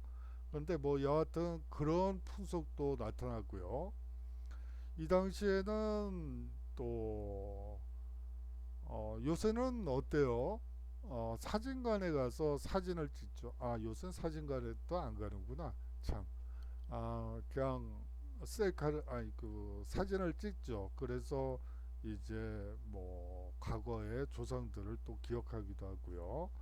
그런데 이 당시에는 웬만한 집안이라면 돈 번 웬만한 사람들이라면 그 화가를 초대해 가지고 초상화를 그리게 하고 가족화라니까 좀 이상하긴 하지만 여하튼 그림을 그리는 그런 문화도 있고요. 그리고 이 졸부들이 또 많아요. 갑자기 부자가 된 졸부들이 많아지면서 뭐 책, 서적상들이 상당히 돈을 벌게 되죠. 뭐 물론 읽을 줄은 모르지만 서가에다가 두꺼운 책들 몇 권씩 놔두고 몇백 권씩 놔두고 마치 이제 저 책을 다 읽은 것처럼 막 그렇게 얘기도 하고요. 또 이 당시에는 여기 앞에서 이 페트라르카나 보카주 같은 경우는 이 사람들이 대부분 공무원 시험 해설 강사라고 보시면 돼요. 이 사람들이 당시에 이탈리아가 각 도시 국가들이 부국강병 정책을 통해서 자신이 이탈리아를 통일하겠다 뭐 이런 사람들이 꽤 등장하거든요. 그러면서 관료들을 많이 뽑게 되죠. 그런데 대부분이 이제 법이나 행정학을 뽑게 돼요. 행정을 공부한 사람들을. 그 쪽집게 강사들이 바로 이 인문학자들이에요. 그런 특징들도 가지고 있고 세속적 세속적 욕구를 충족시키기 위한 여러 시설과 장치들이 이 시기에 많이 발달했다라고 여러분들이 생각하시면 될 것 같아요. 갑자기 두서없는 얘기를 했네요. 자, 그 파도타기죠. 북유럽 르네상스를 한번 살펴보도록 하겠습니다. 이 북유럽 르네상스의 특징은 현실 사회와 교회를 비판하는 것이죠. 사회 개혁적 성향이 아주 농후합니다. 다시 말하면 이탈리아 르네상스는 불을 밖으로 표현을 한다든지 뭐를 표출하고 자기 자신을 드러내는 것이었다면 이 북유럽은 정반대로 현실 사회와 교회를 비판하고 사회 개혁적 성향이 강하다고 볼 수가 있겠죠. 이 네덜란드의 에라스무스는 우신 예찬에서 교회의 허식과 성직자 타락을 비판했습니다. 영국의 토마스 모어는 유토피아에서 부조리한 영국 사회를 비판하고 이상적 사회를 묘사했죠. 유토피아의 첫 대목은 저 얘기죠. 양은 순한 동물인 줄 알았는데 인간을 잡아먹더라. 무슨 얘기죠? 이 당시에 영국에서는 인클로저 운동이 있었죠. 원래는 농노들도 이용할 수 있었던 공동 목초지를 사람들이 영주들이 그 대못을 받고 거기에 자신들의 양을 키우기 시작을 해요. 원래는 그냥 방목지였죠. 그냥 뭐 염소도 키우고 뭐 또 키우고 소도 키우고 그러던 곳을 영주들이 그냥 대못을 박더니 여기는 우리 땅이야. 그렇게 되면서 이 토마스 모가 양은 순한 줄 알았더니 인간을 잡아먹더라. 이렇게 표현을 하면서 이상사회의 얘기를 유토피아에 대해서 얘기하게 되는 것이죠. 시발점은 시작을 양 얘기부터 시작을 합니다. 자, 국민 문학이 발달했다는 게 북유럽 르네상스의 가장 큰 특징이에요.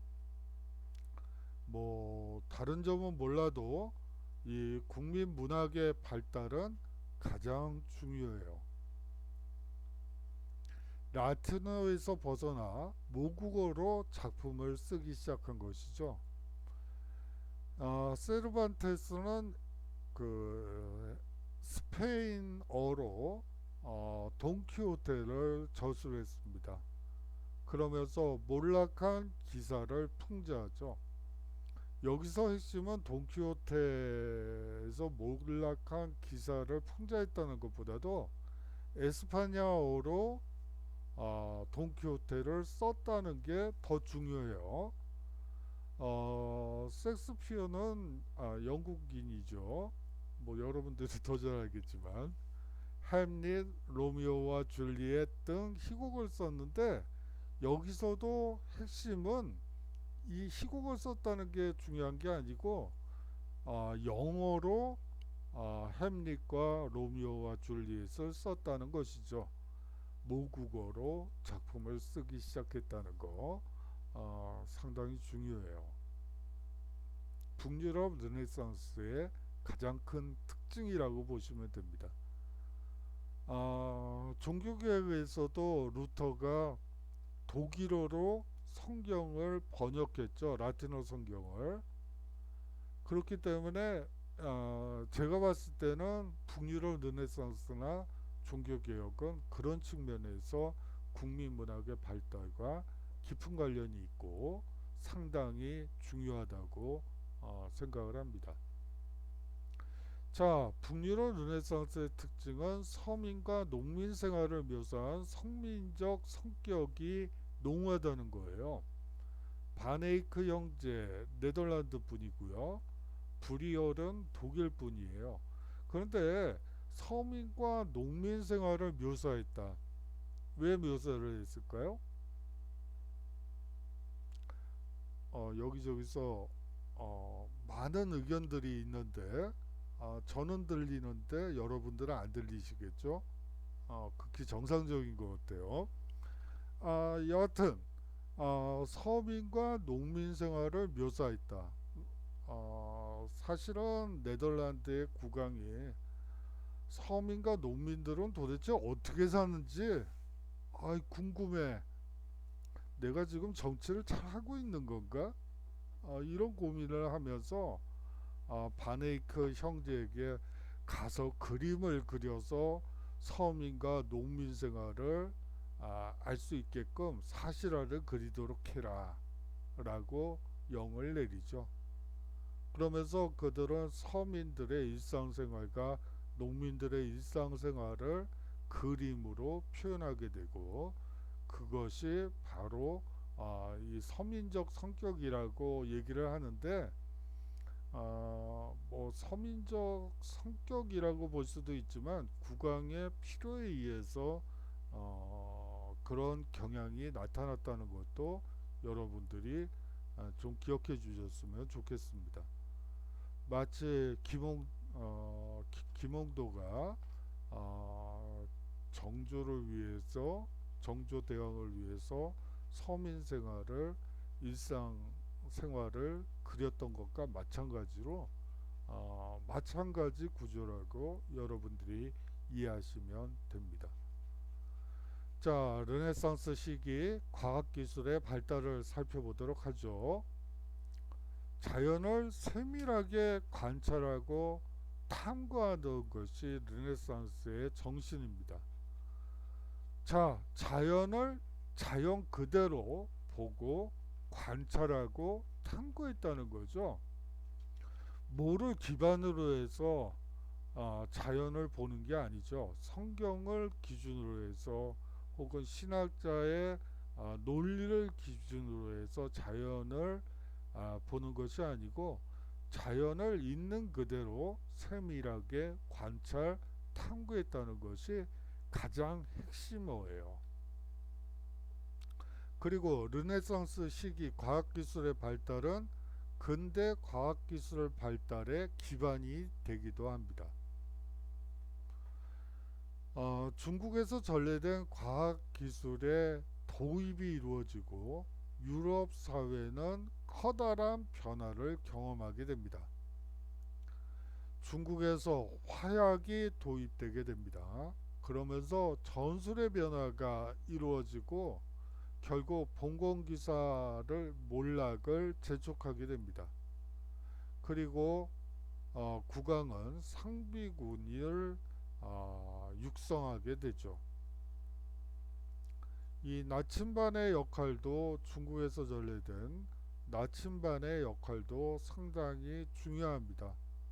원거리 항해가 가능해지면서 신항로 개척의 가능성이 열리게 되면서 유럽 세계 팽창에 기여하게 된 것이죠.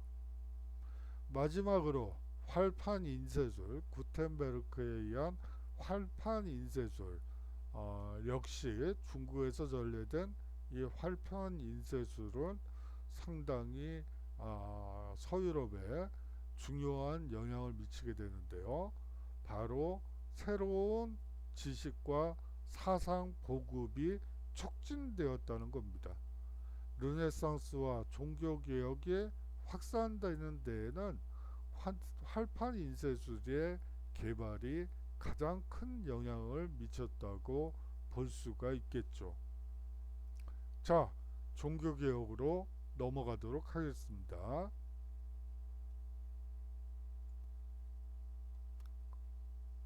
자, 이 종교적 배경과 정치 사회적 배경으로 나누어 봐야 되는데요.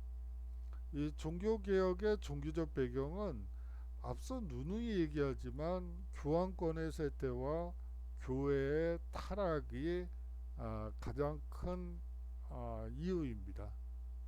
인문주의자들은 교회와 성직자의 타락을 비판했고요. 서유럽 르네상스의 특징이라고 했죠. 교회 개혁을 주장하게 됩니다. 이 종교개혁의 정치사회적 배경은 교황에 의한 정치 개입과 경제적 수탈 때문입니다. 왕권 강화는 교황의 간섭에서 벗어나고자 종교 개혁을 지지하게 되죠. 국왕들은요. 자, 루터의 종교 개혁을 살펴보도록 하죠.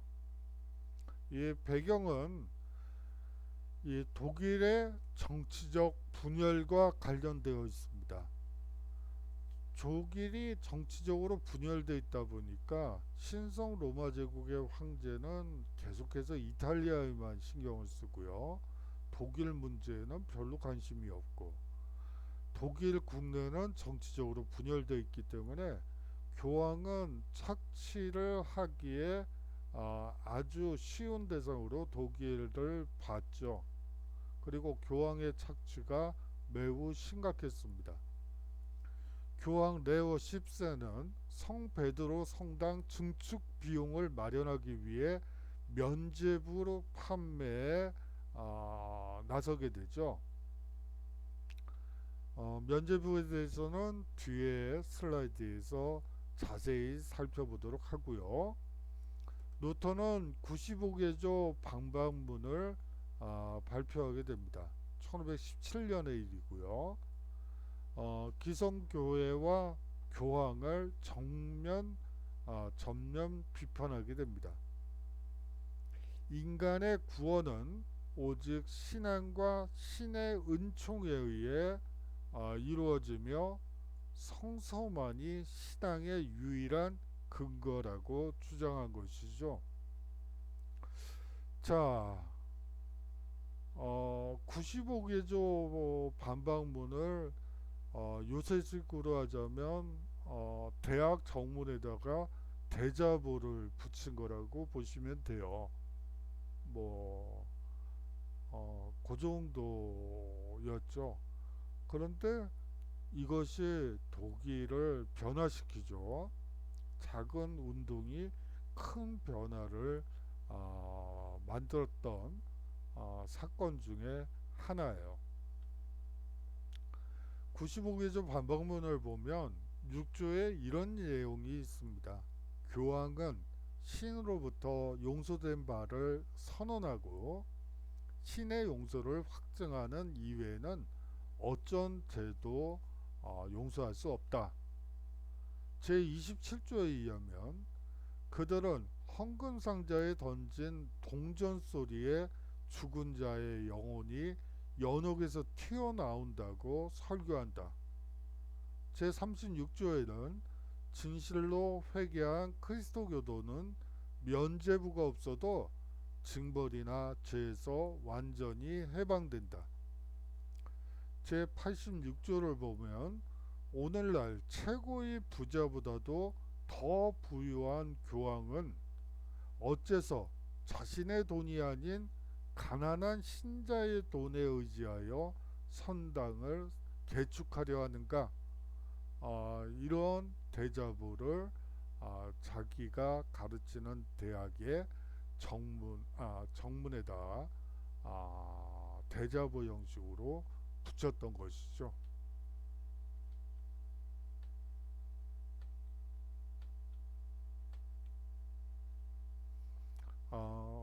좀 효과를 넣어봤어요. 여러분들이 제 목소리가 좀 졸리는 목소리라서 한번 넣어봤습니다. 자, 면죄부를 한번 살펴볼까요? 중세 후반기에 이 십자군 종군자나 자선 행위자에게 교황이 발급한 문서 중에 하나예요. 죄 중에서 비교적 가벼운 죄를 교회에 누적된 성인의 공덕으로 면제해 주는 것을 면죄부라고 하죠. 요 근래는 면벌부라는 표현을 쓰는데 당시대로 이 시대에 맞는 표현은 면벌부는 요새 개념이고요. 면죄부라고 보시면 돼요. 고행을 비롯 하여 그 교회가 정한 일정한 속죄 행위를 수반해야 없어지는 것이죠. 중세 말에 이 면죄부가 남용되기 시작합니다. 교황의 재정적 필요가 있을 때마다 이것을 면죄부를 팔면서 보충하는 방편이 되죠. 15세기에는 효능도 확대되어 연옥으로부터의 구제까지 포함하게 됩니다.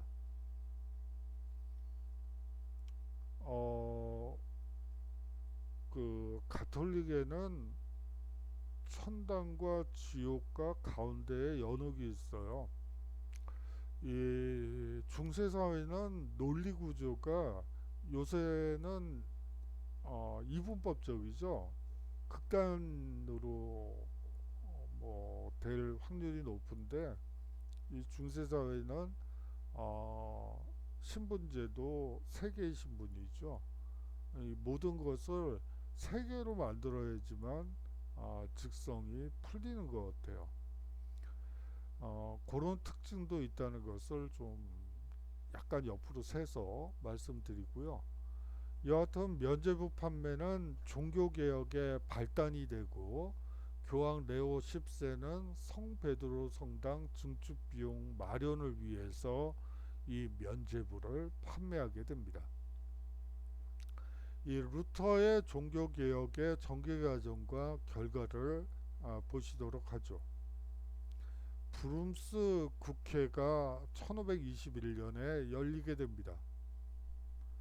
교황청을 지지하는 황제 카를 5세가 루터에 대한 법의 보호를 박탈하게 되죠.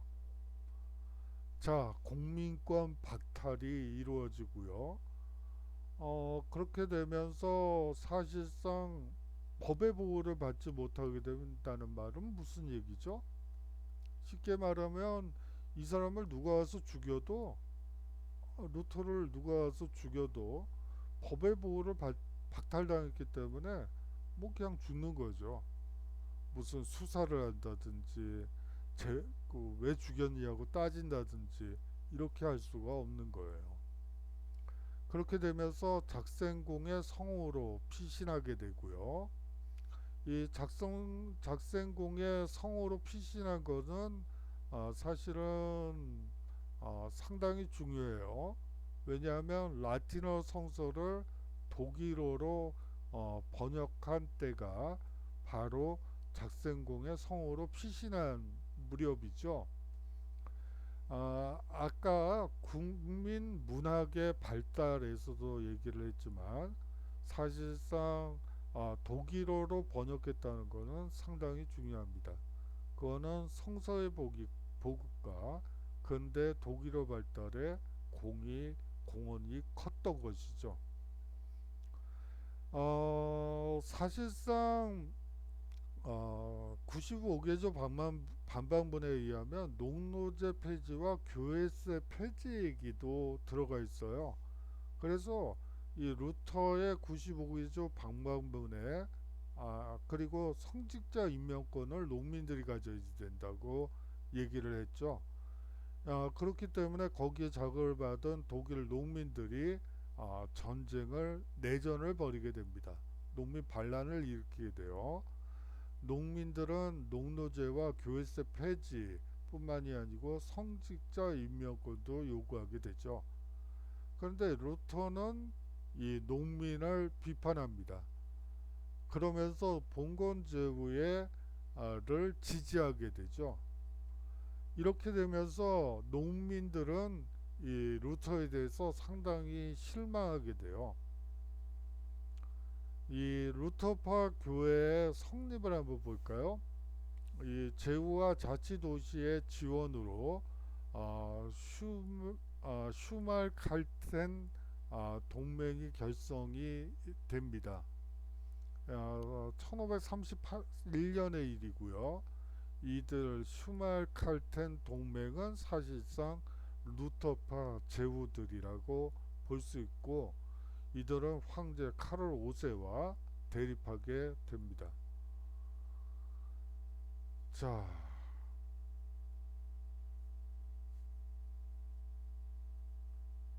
어떤가요?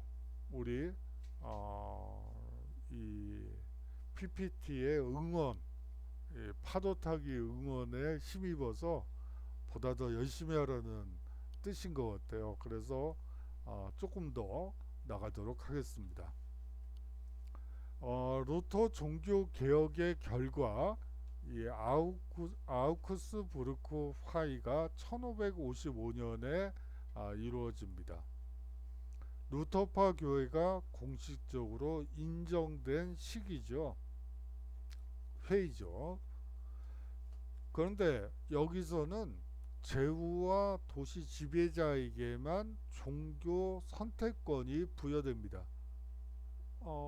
개인이 자유롭게 종교를 결정하는 게 아니고 영주나 도시 의회에서 결정된 대로 종교를 믿을 수밖에 없어요.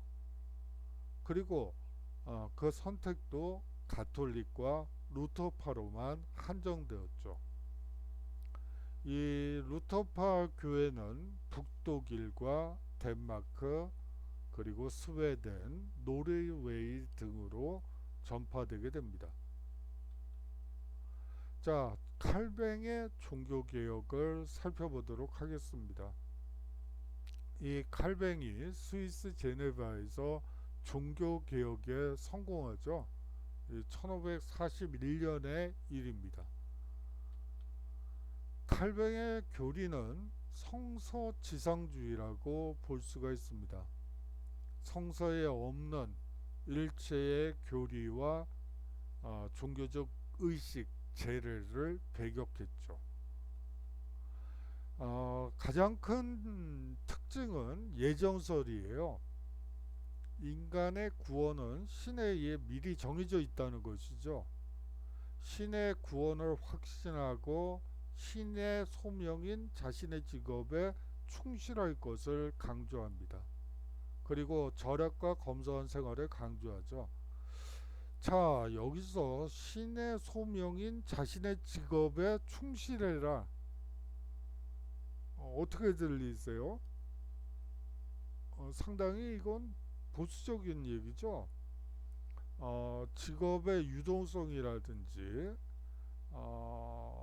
뭐 이런 거예요. 자신이 어떤 직업을 갖던 그 직업에 그건 어차피 신이 이미 그렇게 하라고 한 거니까 열심히 해서 그 일에 충실하게 일을 해서 절약과 검소한 생활로 부자가 되면 되는 거야. 뭐 이런 얘기거든요. 그러면 여러분들은 학생이죠.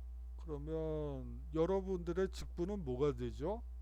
공부를 열심히 하는 거가 되겠죠. 언제까지요? 죽을 때까지. 죄송합니다. 여러분들이 지금 깜짝 놀라는 모습을 볼 수 있는데요. 제가 헛것을 봤나 보네요.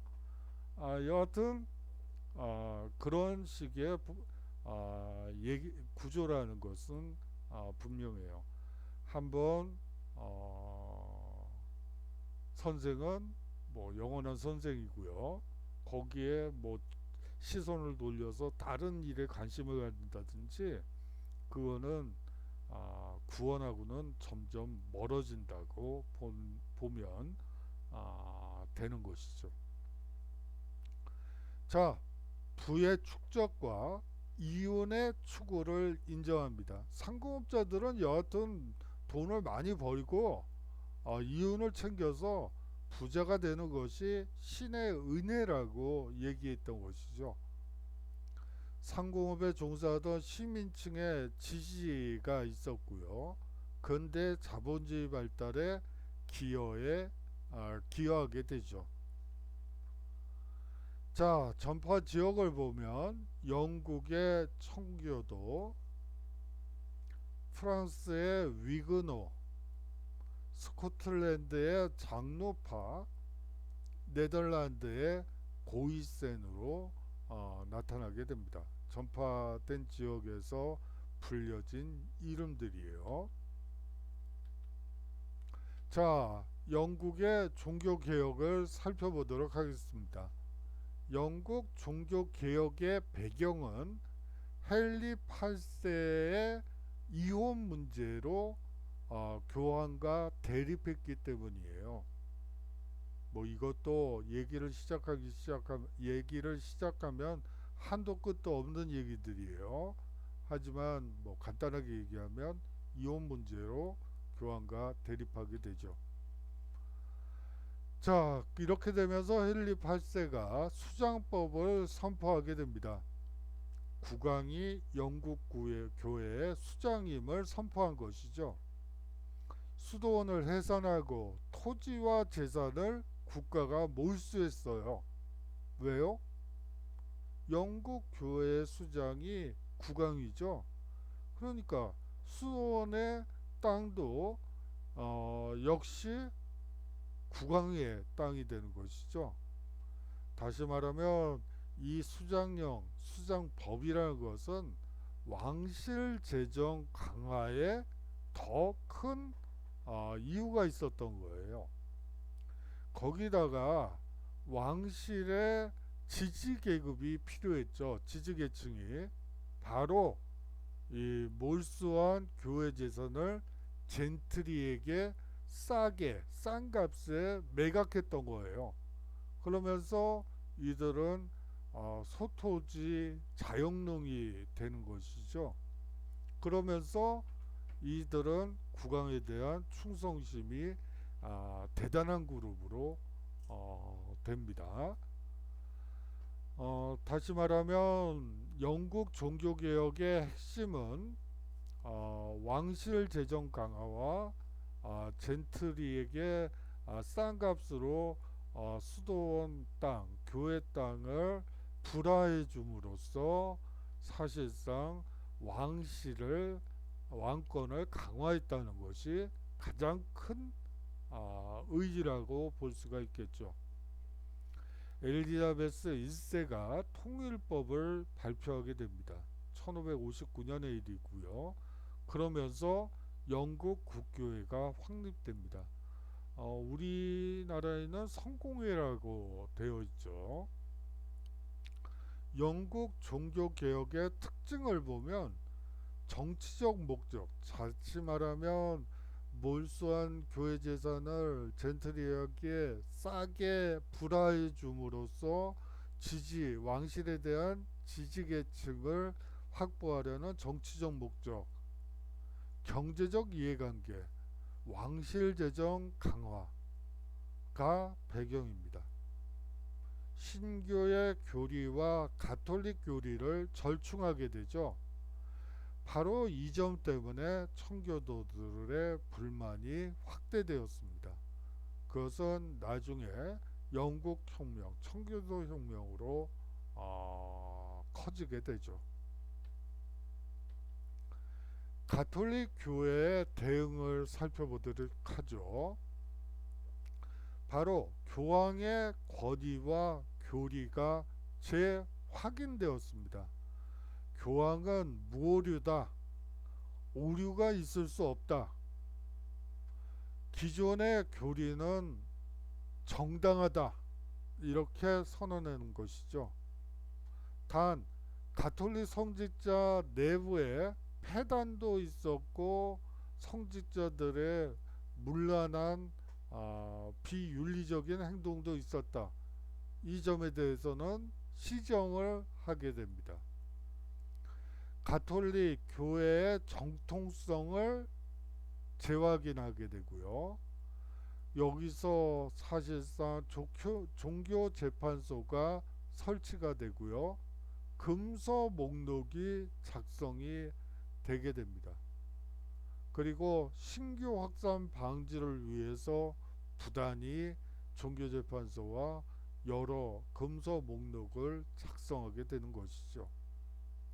아울러 가톨릭 교회 내부에서는 예수회라는 수도회가 만들어지게 되죠. 에스파냐의 로욜라가 조직한 것으로서 아시아, 아프리카, 아메리카의 선교 활동을 전개하게 됩니다. 자, 종교 전쟁까지만 하도록 잠깐만요. 여하튼 종교 전쟁을 살펴보죠. 이 종교 전쟁은 신교와 구교의 전쟁이라고 보시면 돼요. 근데 이것도 사실은 뭐 엄밀한 의미에서 보면 신교와 구교 간의 전쟁이라기보다는 세력 균형이라는 측면에서 보는 게 더 정확하다고 볼 수 있어요. 하지만 종교 전쟁하면 신교와 구교의 전쟁이었다라고 기억하시는 게 효과적이어서 다들 이렇게 얘기하는 것 뿐이에요. 처음 나타난 것은 위그노 전쟁입니다. 1562년에서 1598년에 걸쳐서 30년간 거의 30년 동안 내전이 발생하게 되죠. 프랑스의 신교도인 위그노와 가톨릭 교도 간의 내전이라고 보시면 되겠습니다. 앙리 4세의 낭트 칙령 1598년에 반포가 되죠. 이 낭트 칙령은 상당히 중요해요. 자유민주주의의 역사에서 개인에게 신앙의 자유, 소위 말하는 관용이라는 표현이 처음 사용되었기 때문이에요. 다음으로 네덜란드 독립전쟁도 큰 범주에서의 종교전쟁이라고 볼 수가 있습니다. 네덜란드의 신교도들이 에스파냐 펠리페 2세의 가톨릭 강화 정책에 반발하게 됩니다. 네덜란드는 에스파냐의 식민지였죠. 그런데 이 펠리페 2세가 가톨릭 강화 정책을 펼치게 되죠. 그러면서 네덜란드는 독립을 선언하게 됩니다. 네덜란드 연방공화국을 수립한 것이죠. 1581년의 일이에요. 이것으로 나타난 것이 베스트팔렌 조약입니다. 이거는 아주 중요한 조약이에요. 국제사회로부터 네덜란드 독립을 인정하게 되고요. 개인의 신앙의 자유를 허용하는 것이 이 베스트팔렌 조약이기 때문이죠.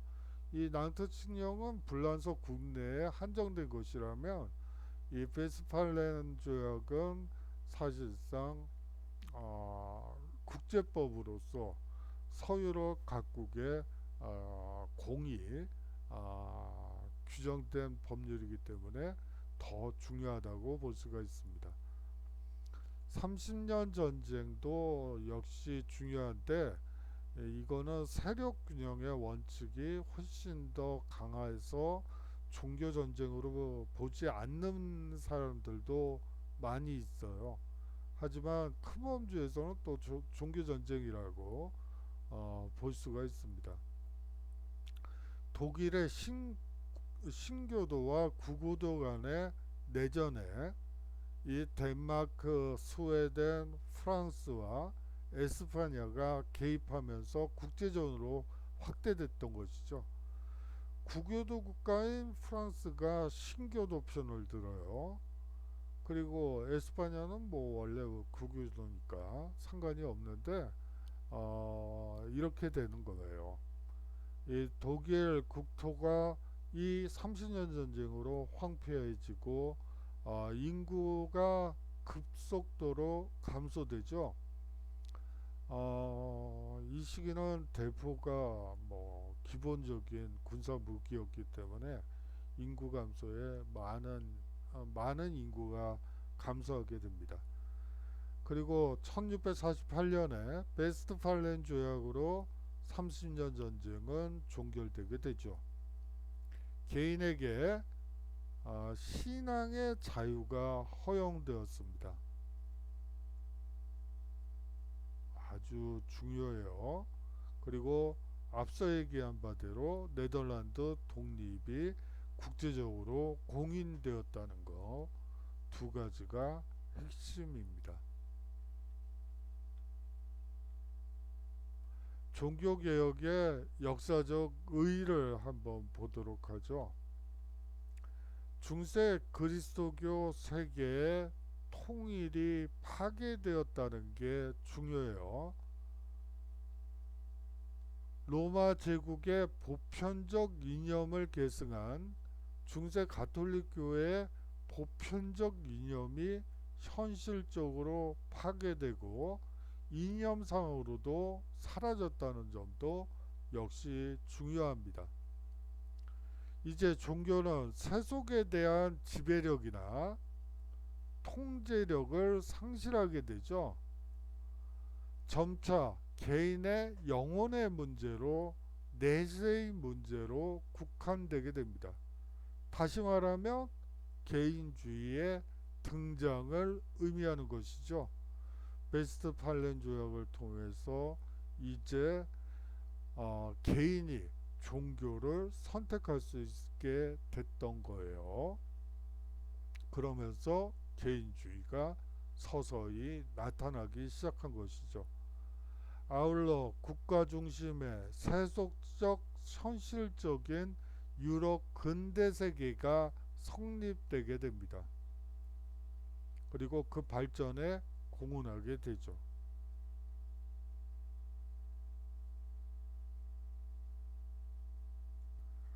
자, 이번 주 과제는 두 개를 드리도록 할게요.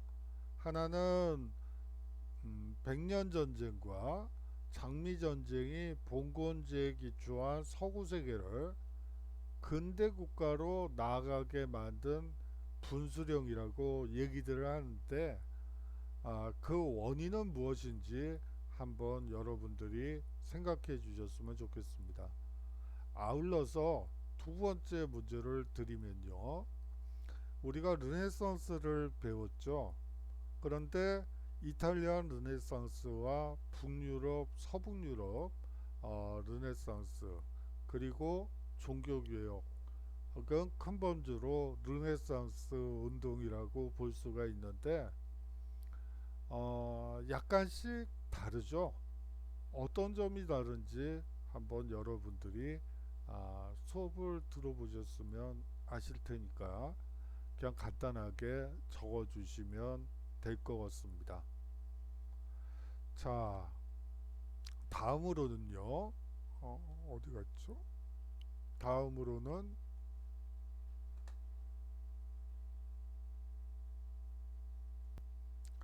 뭐 사실은 오늘 신학로의 개척까지 욕심을 내서 나가려고 했는데 실패했네요.